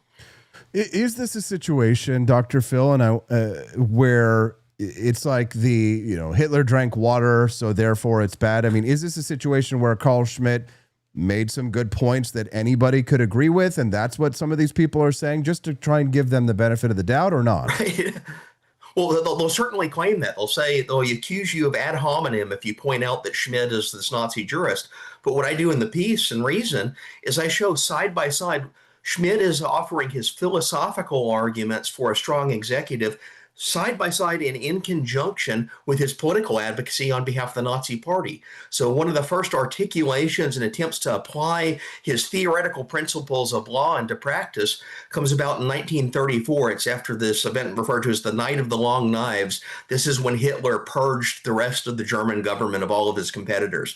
Basically sent out his goons on death squads and assassinated a bunch of people that were threats to his power. Well, Carl Schmitt writes an article right after this justifying the placement of power in the Fuhrer, because the Fuhrer has the judgment to make these calls. So it's a direct application of these legal arguments he's been advancing on behalf of a strong executive to support and sustain the state. Now he's put into practice in one of the most notorious events of Hitler's rise to power. Well, say what you will about the Night of the Long Lives, they did kill Nazis. They did. Well, other competitors within the Nazi Party, as well as outside of the Nazi Party. Yes, that's okay. So let's talk about religion and identity here, Dr. Phil, because you mentioned how European right-wing movements were often tied to a specific cultural or religious homogeneity. Are you seeing the new right in America beginning to adopt a similar attitude, one where liberty is less important than cultural conformity? Absolutely. Cultural conformity and a collective sense of cultural conformity. The view of the nation is a collective people, not persons with individual rights. And, they call this common good conservatism rather than individualistic conservatism. And in fact, you see elements of it that are very hostile to the traditional American notion of individualistic conservatism. Right. God, guns, gold, cowboys, property rights. Right. Well, they look at the American founding and they kind of sneer at it. They view it as tainted and corrupted by the Enlightenment, which was a moral degradation of what came before it in their eyes. And what came before it in their eyes is, it's like a throwback to a very church-centered medieval feudalism that supposedly puts order on society, as opposed to this economic and personal liberty, which just brings chaos. So it's a pronounced shift on the right in a way that sheds the distinctively American characteristics of individualism and Constitution-based rights and turns back to the society of the nation as a collective whole, or the church as a collective whole. And that's the unit which they really care about, even if it means sacrificing economic well-being, sacrificing individual rights, and subordinating them to these really vague and ill-defined cultural priorities of the nation. Now, Dr. Phil, this is an area where you and I might butt heads, and I wonder if you might refute me on this one, and if so, then maybe I'll learn something today. All right. But I wonder if you consider the concept of nationalism outright itself as anti-libertarian. And the reason I ask this is because I have articulated in a manifesto, it's like 20 pages long, I would love for you to read it sometime, what I believe to be a libertarian nationalism. And my concept of nationalism is a nationalism where the role of the nation is to act as the arbiter of our fraud dispute cases, the protection of our national defense, the three protections or that the night watchman state is meant to protect. And therefore, I consider myself to be a libertarian nationalist, right? But that is a nation that upholds that the individual's rights are protected, thus are the rights of the nation state, thus is the nation state protected.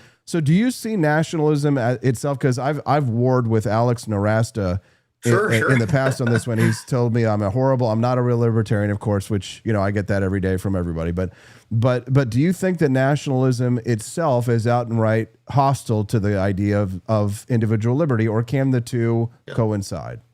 Well, I think the type of nationalism that's being advanced by the new right is absolutely hostile to liberty because it has no conception of decentralized power. Now, is there a type of nationalism that could be reconciled to a federalist system? You know, you spread power across not only the branches of the national government, but the different levels of government.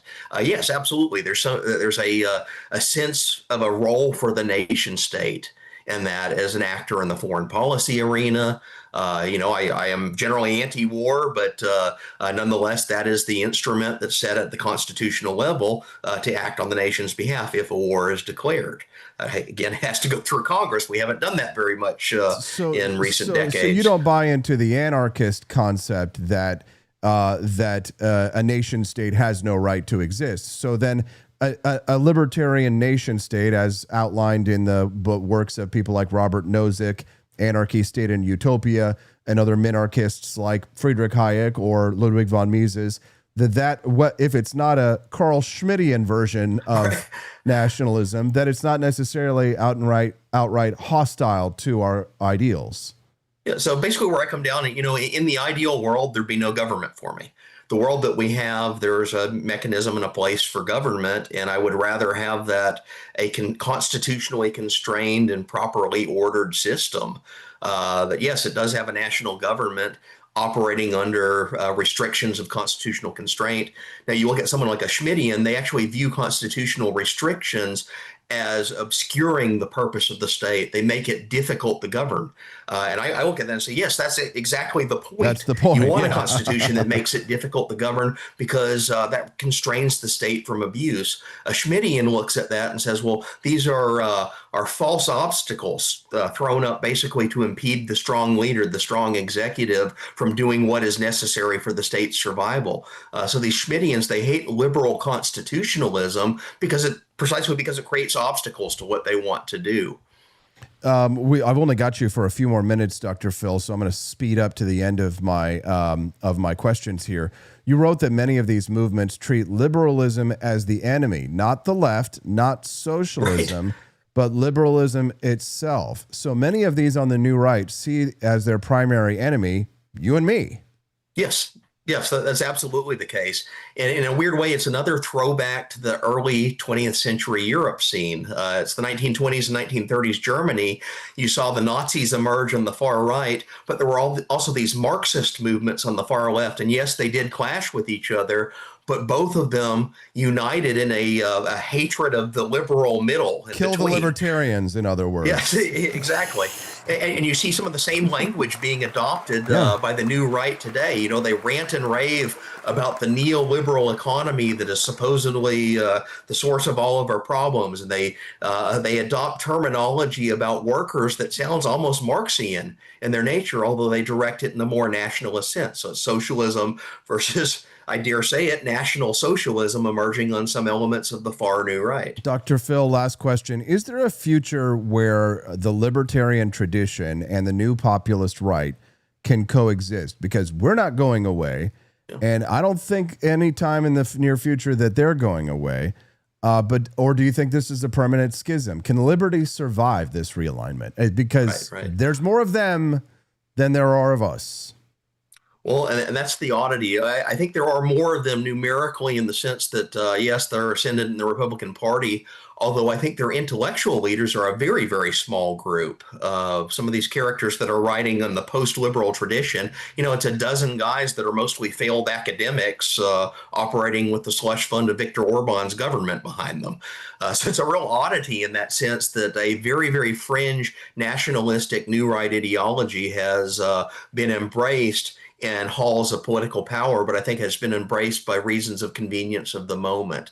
Now, I don't think that extreme post-liberal fringe can coexist with liberty for a simple reason, is that their core documents basically declare war on the Enlightenment liberal tradition of our constitutional order. They say it was an error, it was a mistake. So insofar as, we draw liberal institutional principles out of individualism coming from the American founding, no, we cannot coexist with the post-liberal system that rejects that for the exact reason that they have said it's anathema to their ideas.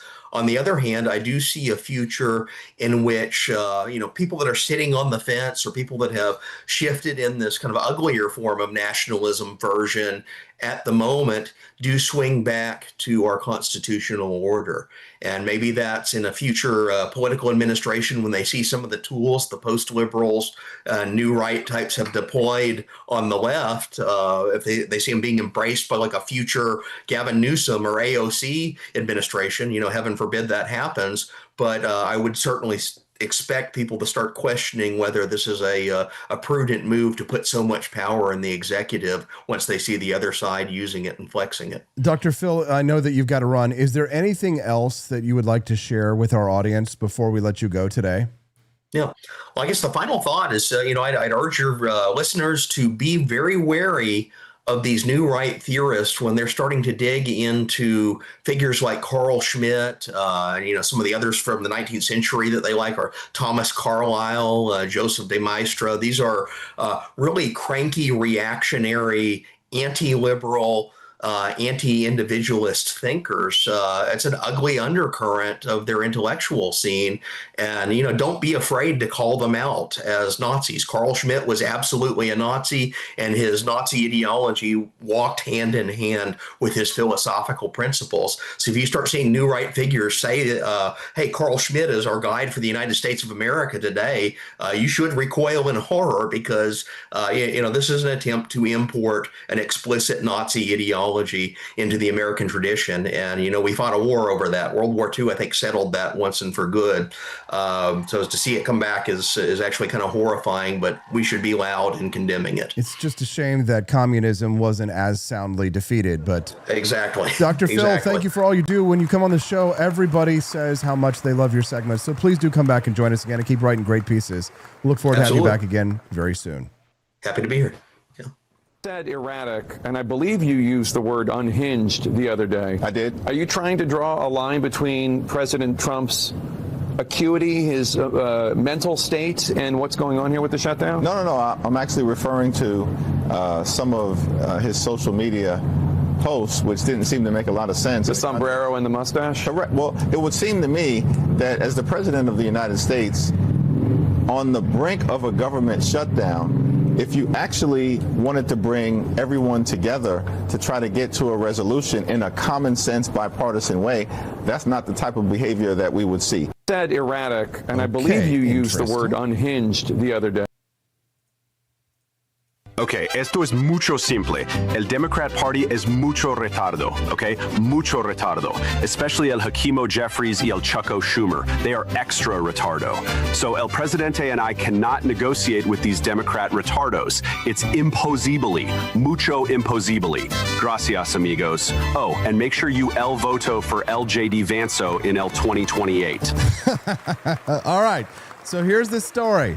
Hakeem Jeffries has been tired of getting clowned by the president and the vice president of the United States. Hakeem Jeffries has been the target of sombrero and Mexican memes from the president, and he's tired of it because of the desire of the left to fund illegal immigrants' health care in this country. Now, a lot of people said, oh, it's not happening, but we already played the clips early this morning that showed that all the Democrats from the last presidential campaign raised their hand when they supported Medicaid for illegal immigrants. And the left says that the shutdown, despite the fact that they are the ones who shut down the government, every Republican voted to keep the government open, and the Democrats voted no because they didn't get their Medicaid for their illegal immigrants. Now the Democrats are mad because they're getting clowned and turned into Mexican memes.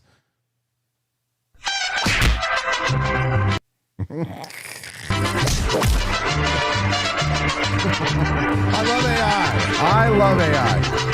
Now, there are a lot of people who hate AI, but I do not. Now, here's the thing. The Hakeem Jeffries will be on this show live because of you. You have unlocked the Breakfast Theater. So that means that we will be right back. We're going to go get Hakeem Jeffries. When we get back, Hakeem El Hafron talked about why we need Medicaid for illegal immigrants. We'll be right back. It's the Wake Up America show. We're on the 4 Liberty Network.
Buenos días, mis queridos contribuyentes. It is I, Hakeem El Hafron, formerly of Brooklyn, now of Barrio 14, and spiritual heir to Pancho Villacare. They tried to insult me, gave me a sombrero, a mustache, a mariachi tune, and I said, "Sí, señor, let's make it policy." I am proud to be the first Afro-Caribbean, Mexican, progressive, post-Christian, Latino, American leader of the House Democratic Caucus. Pronouns are El Legislador. My first bill, no borders, no copays. Arriba, also known as the Tostada Act. It guarantees free healthcare to anyone with a pulse, a prayer, or a peso. We are expanding Medicare to include border crossers, aspiring influencers, emotional support chihuahuas, and anyone who can say sana sana colita de rana with feeling. Plastic surgery covered. It is to erase the trauma of whiteness. And yes, mental health services for ICE agents who regret their nationalism. President Biden supports my plan. Well, he thinks he does. He called it Viva Care, then accidentally tried to enroll in it with a Blockbuster card. Mr. President, it's time to retire. Take a break. I explained to him, Mr. Biden, this plan removes all immigration restrictions, funding limitations, and copays, and replaces them with vibes. He said, that's malarkey. Then he endorsed it. AOC, she loves it too. She said it reminds her of Venezuela, but with better lighting. Republicans ask, Hakeem, where does it end? It ends with empanadas on every corner, a burrito in every hand, and a federally funded taco truck at every polling place. Some want a wall. I want a bridge made of social workers and recyclable dignity. They fear the borders too open. I say, if freedom doesn't need a passport, neither should Pablo. We are rebranding the United States as Los Estados Inclusivos. Our national anthem will now include a Spanish verse and a dance break. The bald eagle is too aggressive. We're replacing it with the socially responsible eco pigeon. It coos in 4 languages and composts its own droppings. The Constitution? Too Eurocentric. We're editing it with culturally sensitive emojis. The Second Amendment is now the clause, you can have a gun, but only if it comes with rhythm. And yes, we're looking at new foreign policy options too. We're cutting aid to Israel. We're increasing it to Mexico, not the government, just directly to mariachi bands. In fact, I just met with President Lopez Obrador, or as I call him, Papa Andres. We agreed to cultural exchange. They send us tequila. We send them NPR interns.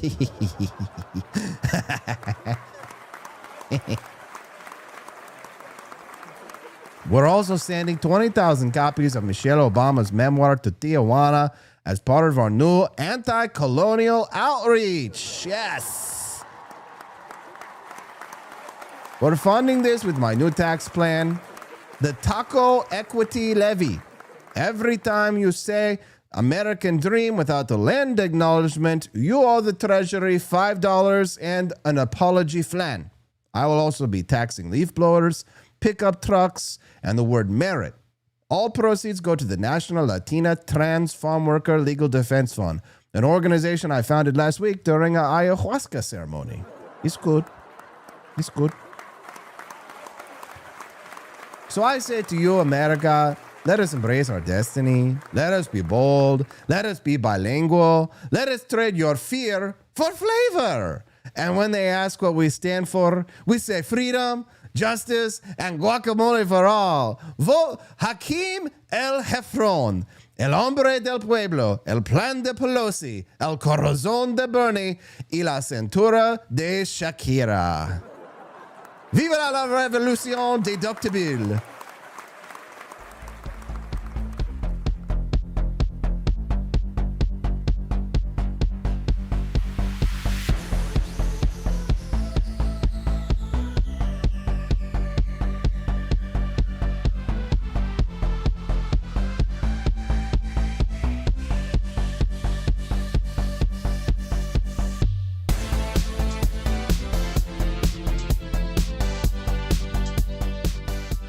We did it. What a show. We had the receipts. We played all the bonus content.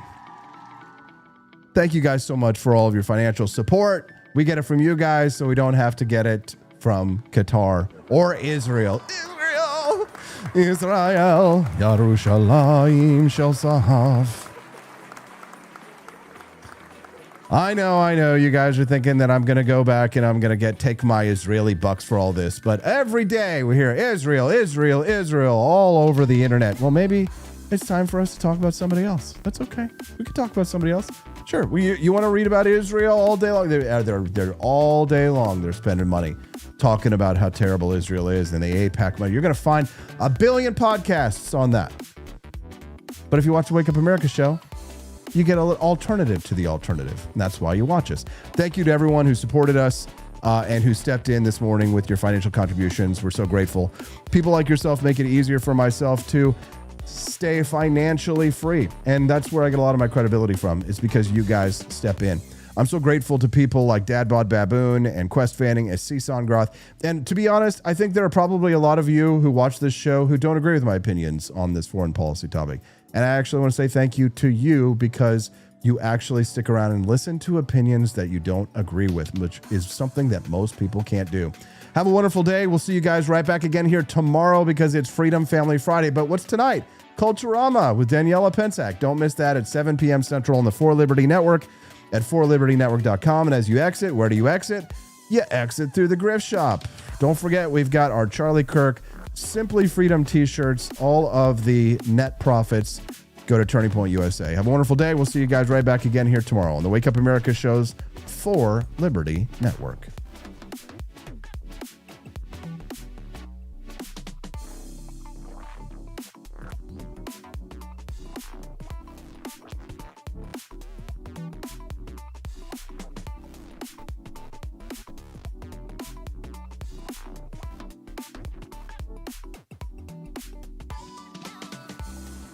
Friedman liked to quip that there's nothing more permanent than a temporary government program.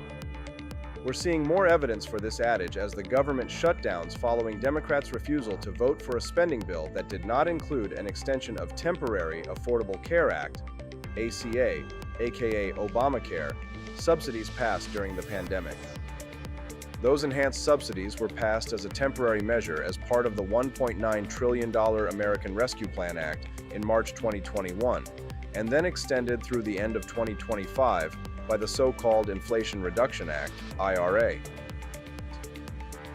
Obamacare always provided subsidies for individuals to purchase insurance plans on ACA marketplaces set up by the law. The 2021 Act passed enhanced subsidies, eliminated the income eligibility caps for those subsidies, and also made them more generous for current recipients. Making these subsidies permanent would not be cheap. The Congressional Budget Office estimates that it would cost $340 billion a year.